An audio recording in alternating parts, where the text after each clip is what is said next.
What's going on? It's your boy Sermon at Sermon's Domain on Twitter. Kanye is back with his second Good Friday, Good Monday record. Now, Kim Kardashian, who acts as like his unofficial publicist and updater on all things music, let us know that Kanye had a flight from the US to Italy to work on the season 3 of his upcoming clothing line. And that's the reason why we didn't get a song on Friday.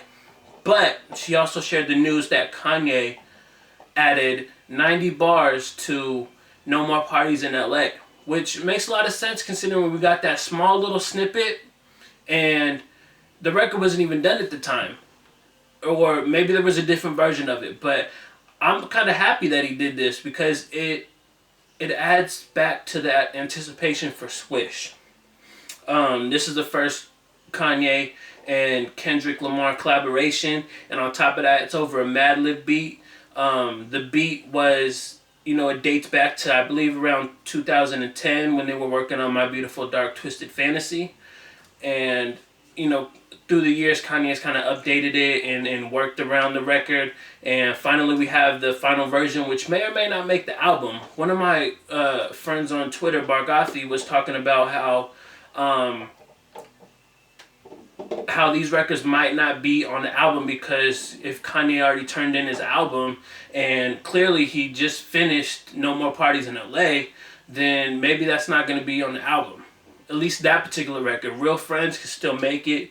I was seeing something about how somebody on Twitter did a video that kind of connects the outro of Real Friends to the intro of Wolves based on what we heard in the live Yeezy season volume Yeezy season 1, the short film that he did for his clothing line.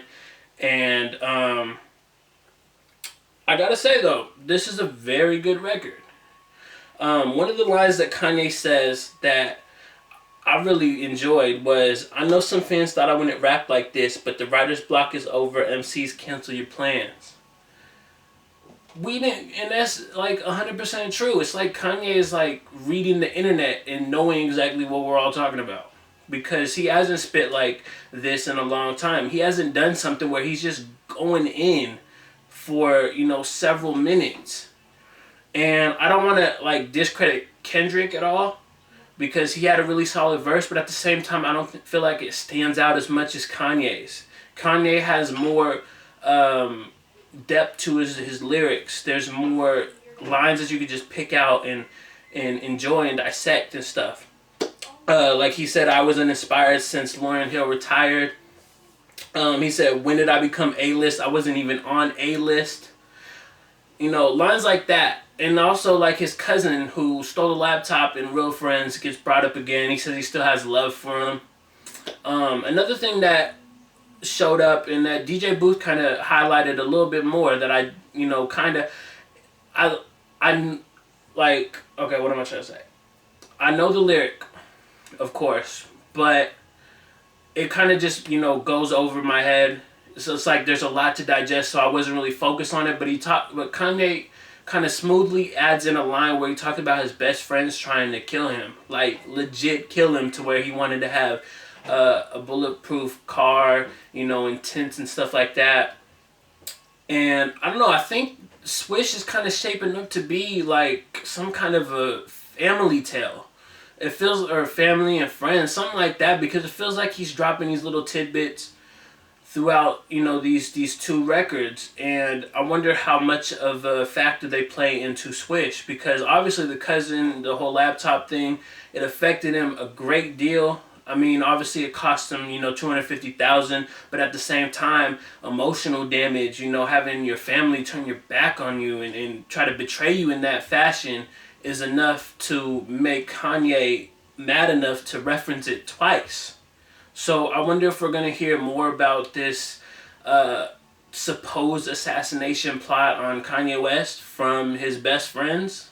I think that's a story itself, and whoever gets a Kanye interview first is going to have a lot to ask him. And that's one of the things that I'm most excited to hear about, because I know somebody's going to ask him about it. But like I said, No Parties in LA is another strong single. I really hope it does make the album, but if it doesn't, I'm still adding it to my version of the album when it drops on February 11th. And let me stress this real quick. I was going to say it in the beginning, but I forgot. This is a track review.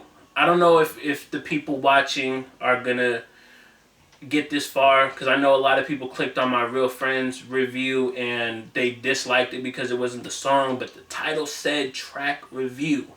So there is no song here. There's a SoundCloud link in the description. Don't downvote this unless you have a legitimate reason, and if you do, let me know in the comment section below. And I want to know your thoughts on No Parties in LA. What do you think of Kendrick's verse? What do you think of Kanye? What do you think of the direction of Swish? Are you hyped? Are you anticipated? Let me know your thoughts in the comment section below. And then like the video, subscribe to the channel if you're not already. Share the video. Follow me on Twitter at SermonsDomain. And as always, thank you for your time. I appreciate you for watching. Until next time, peace.